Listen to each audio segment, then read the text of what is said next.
Political leader of the PEP, Phillip Alexander, joins me on set this Friday morning. It is post-election analysis and a much more relaxed. I mean, a matter of fact, Phillip, when we had our last conversation, and I want to say good morning and welcome as always, even the last conversation on Zoom, like you probably got the feeling, you got that sense that the coalition of interest was going over the line because you were very calm, very smooth. We had a great interaction. That would have probably been, what, 2 weeks ago? And here it is, you know, the dust settles and yeah, your time does jump. Your time does jump perfectly. Congratulations. Okay, my brother, thanks for having me. Congrats, man. And good morning to all of you. Do you know, I mean, I know that tomorrow, the Prime Minister in the swearing-in process, we've learned that the cabinet will be established tomorrow. So I know obviously you can't tell us exactly what role and function, but I just want to confirm, is there indeed a role and function for you? I have to say, like I said yesterday, is not my story to tell. I have to leave it for her. I have to leave it for her. Yeah. I think that everybody knows that I have been an integral part of the transition from individual parties to a coalition, and that we've worked very well together.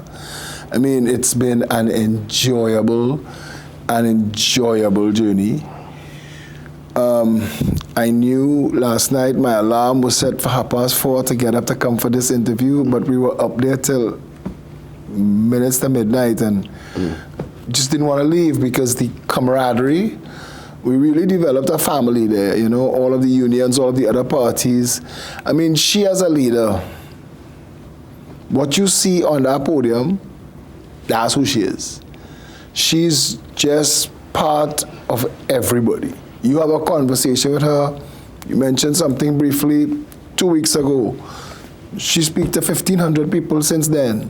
And then she comes back to talk to you, and that works its way into the conversation. She's sharp as a tack. I had to give her that. All right. When she said don't mistake her frailty for weakness, she's not joking. Yeah. You know? And of course, we find ourselves in a unique position also where our president, prime minister, and opposition leader, all women, so, you know, quite interesting dynamic there coming out of the election. I want to find out your brand. For many who know your brand, they know the fire brand, Phillip Alexander. Is there any adjustment going in? Is there going to be a new look and feel when you step into whatever role might be forthcoming? Because I'm sure there will be a role. Most people who know me know that firebrand Phillip is actually out of character for me. That is, how to say this, boy? We had to develop a way to get past the cycle of blocks. We had to develop our own counter-shock method, and that's what we did. And it came about accidentally when I did that one video about the foreign exchange all those years ago outside, where every Trinidadian who knows me from that video, because that went viral to the millions of views. When I did that US foreign exchange video outside where the cars gather by Movietown, and that was my first rant. Yeah. And that rant just went wild viral, and then it became a live video, and then the rest was history. The truth of the matter is, politics in Trinidad and Tobago is confrontational. Right now, besides the fact that they are all women, but they all have genteel personalities. Penny is not a bruiser.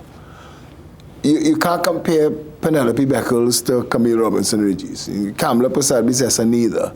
So we're going to have crosstalk, we're going to have disagreements, but it's not going to be to the tone and tenor that we've grown accustomed to over the last 10 years. And that's the most refreshing thing of all, because we could all unclench our fists. We could all, you know, we could disagree without being disagreeable. I remember the last time you said at home, you said you're a teddy bear.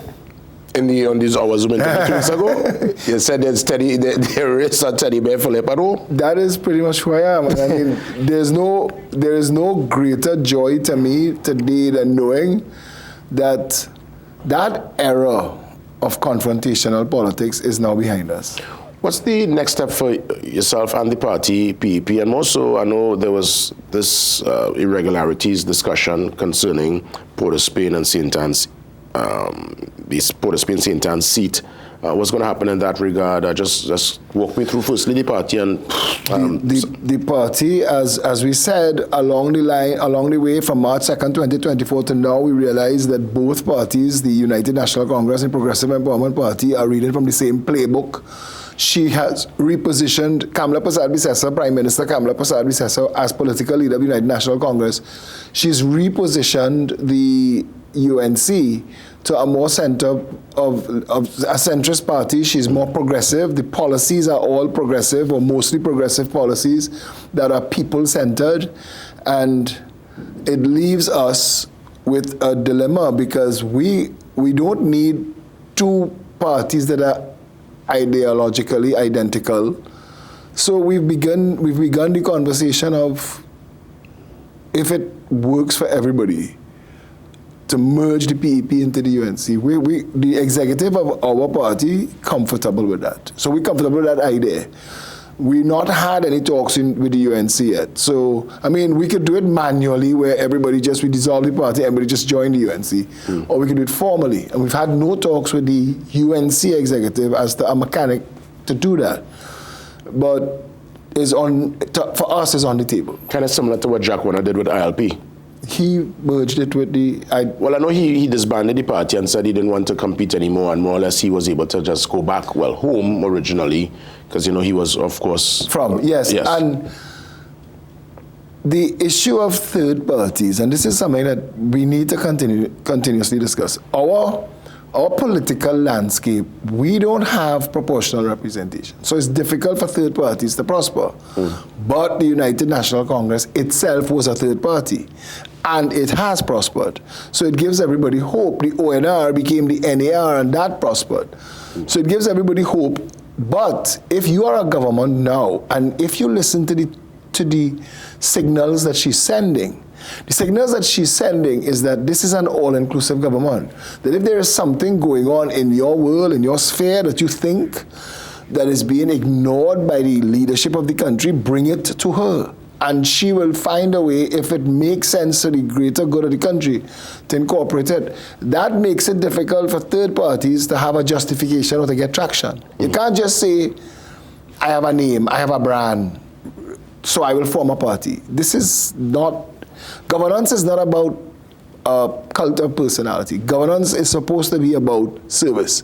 And she's telegraphing that. She told us in President's House, in her speech, and then she told us again last night, because we all went back up to UNC headquarters, and she told all of us again. She said, many of you are going to get appointed to government posts. I want you to know that if you don't deliver, or if you lose sight of the ground, we'll bring you back down. Well, indeed. I mean, obviously, with a victory, there is that mandate to serve and serve with dignity and distinction, and with the people at the center. And for the opposite side of that equation is for those who would have lost, to go into a state of reflection, contemplation.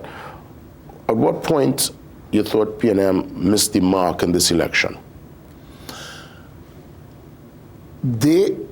From about 2020, it's gone back that far, because Keith Rowley as Prime Minister got very abusive to the society and was disrespecting and insulting his own supporters, the general population, media, journalists in interviews.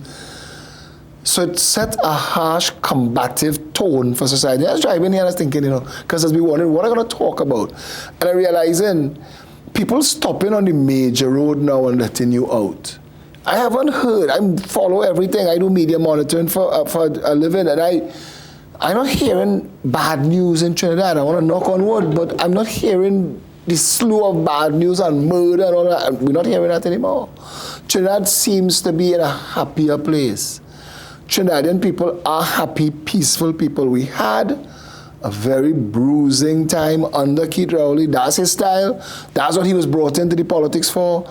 And it flavored his government. So the people were already on the back foot, so to speak. And then the whole drama with him floating the idea of Seo Cheong as political leader and the PNM rejecting it, and then they deciding, well, okay, you reject it, we'll cancel our convention and foist him on you. That frightened the people of Trinidad and Tobago. And then you declare a state of emergency for nothing.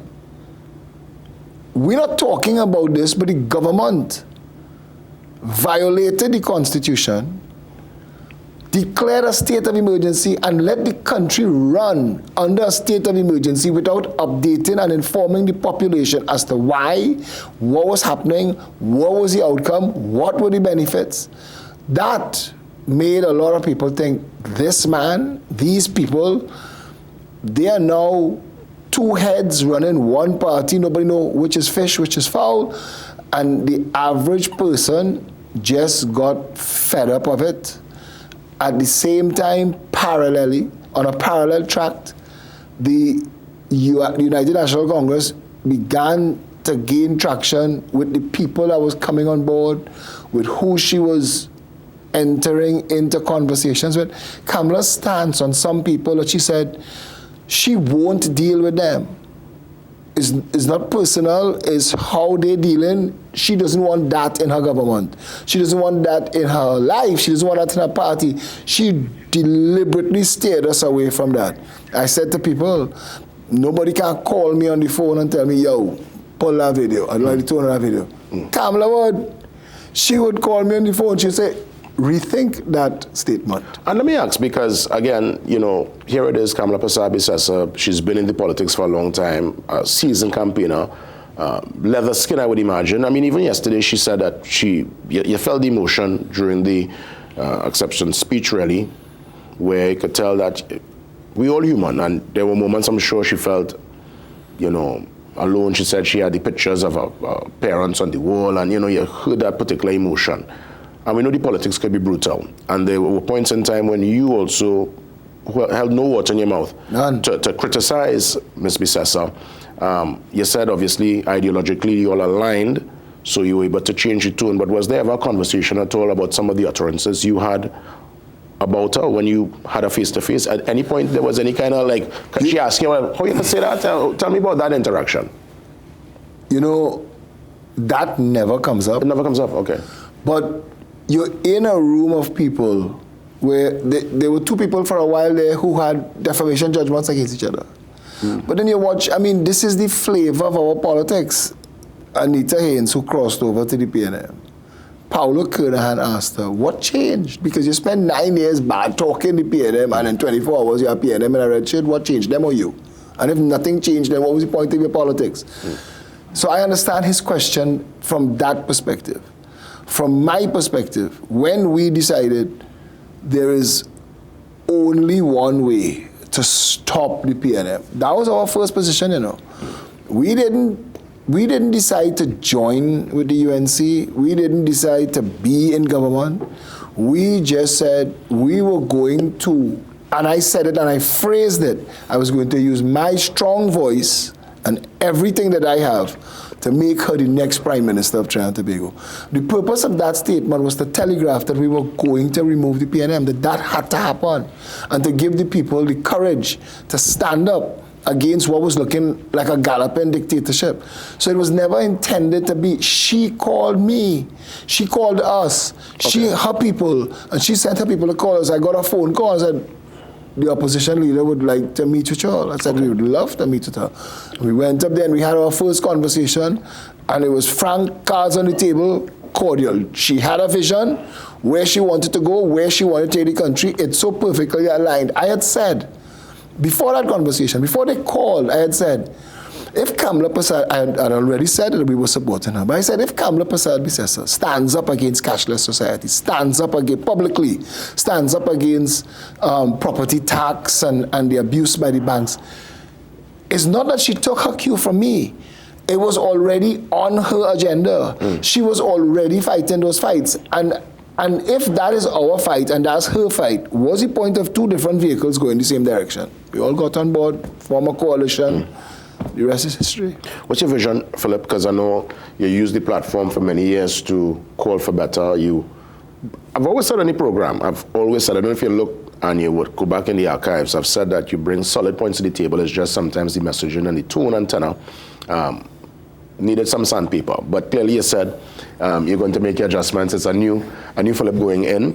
What's your vision really? What you like to see happen to this country in the next 5 years going forward? But I want to say something to what you just said. And I don't want to defend myself, but I want to say to you, Trinidad got lost along the way, you know. Trinidadians got lost along the way. The poor got lost along the way. We had a prime minister that was willing to say that let the rich get richer and the poor will take care of themselves. That was basically what his position was. And poverty in this country was driving crime, and we were trying to ring that alarm bell because all the murder that was taking place that you were using as a justification to have a state of emergency was wrong. Because if we treat our people with dignity and respect and we give them hope and opportunity, we will have no crime. Trinidadians are not that type of people. That's to be brutally honest. So to ask me for my vision is a better Trinidad and Tobago where we judge the performance of the country by how well the poor are doing. If we could elevate them, your producers, people who are working in this building, who know me from the campaign trail and said, you know, you are the only politician that came into our street, that has ever come into our street. We did a whole big hamper drive. I said, Satish Ramsaran, campaign manager, I say, you know what? Everybody's spending money on advertising and they're drowning each other out. Let's stop spending money on advertising. Let's spend all our money on hampers. And we call people and we say, we want hampers. Anybody want to help us? Send hampers. We fill the room with hampers. We went out and we started to share out hampers in the underserved communities in Port of Spain, North St. Anne's West, Casablanca, Belmont, Gonzales, even parts of Laventil West, that's now part of Port of Spain, North St. Anne's West. And we shared out hampers and forced the PNM to answer. And they went and shared hampers too. And I said, okay, we'll double down. We went back. So the people in those underserved communities, they benefited from this election, as it should be. As it really should be. You and I are Trinidadians. When you strip off everything else from a Trinidadian, they're good, decent, loving people. We have no qualms. The thing that makes us Trinis is that we realize that is what makes us Trinis. When we're in a foreign land, and we realize that we talk to somebody in a mall and they just watch you in your face and walk away. A Trini can't do that. Yeah. I remember being in Baltimore and I was ordering at a McDonald's and the cashier said to me, "You are Trini?" And the way she said that, I said, "Yeah." And we over the counter, a old talk, and her eyes got full.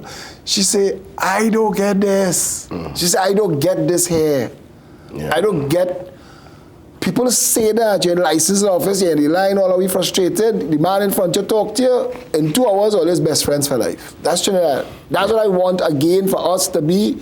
That was always what I was fighting for. A country that don't need the amount of policing and burglar proofing and bad news. I want us to be a good news country again. Based on your skill set, you know, in terms of your profession, jobs you would have done in the past, and more or less your passion, what particular role, now again, I know you can't establish what is the role going forward, but where would you serve best? At where you'll have keen interests in terms of trying to improve the national product?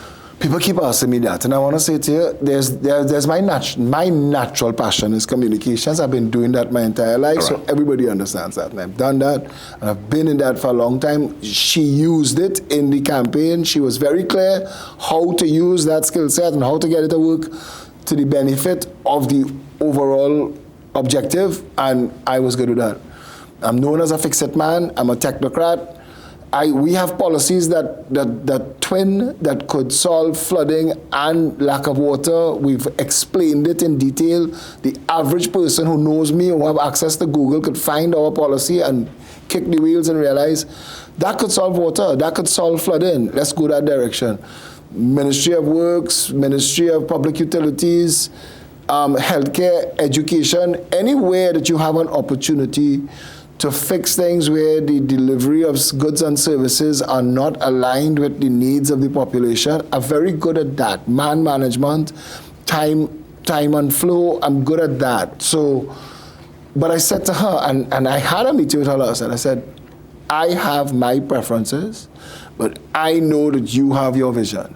And I know that you know the skills that I bring to the table that could benefit that vision. Wherever you want me to serve, I will serve. That is going to be my position for the duration of this. Yeah.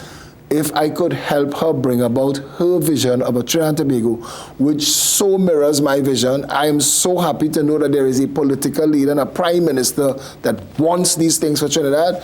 I'll help her get there. Phillip, at what point you knew you all got over the line? At what moment you got the sense that, okay, this election is coming home with a victory? I was driving home about 2 weeks ago, and there was a yellow UNC flag on the Cocorite, or a post, or on a street sign that had no street sign outside Cocorite. And I watched this UNC flag there. And I was going out, and when I was coming back, and I was going out again, and it was still there. And you can't put a UNC flag on Cocorite if Cocorite don't want that UNC flag there. Did I take it down? Did I burn it? Nobody touched that flag. And by the fourth day, there was flags along the fishing fence by Peaks at the end of the foreshore. I say, Cocorite go on UNC. If Cocorite could go UNC anywhere, could go, because that's supposed to be die hard. You understand? That's PNM in their belly. If they see the UNC as a savior and were willing to telegraph it, if they were willing, we won. I knew we won then. Phillip, as we wrap things up, I want to give you a chance to talk directly to your supporters and to the nation as to, your ethos and what you're going to bring to the table in the next 5 years and beyond. Which camera? Right. I just want to say, keep us grounded. She wants that. Our Prime Minister, Kamala Persad-Bissessar SC, she wants that. She wants us grounded. Do not let us become an echo chamber. Keep us, all of you who keep sending the information, and y'all all know how to reach me. Keep it coming. I'll make sure it gets to where it needs to go. We need to make sure that in the next, but in quick time, but in the next 5 years, this country is transformed into the Trinidad and Tobago it was always meant to be. Phillip. My brother, thank you. Congrats, man.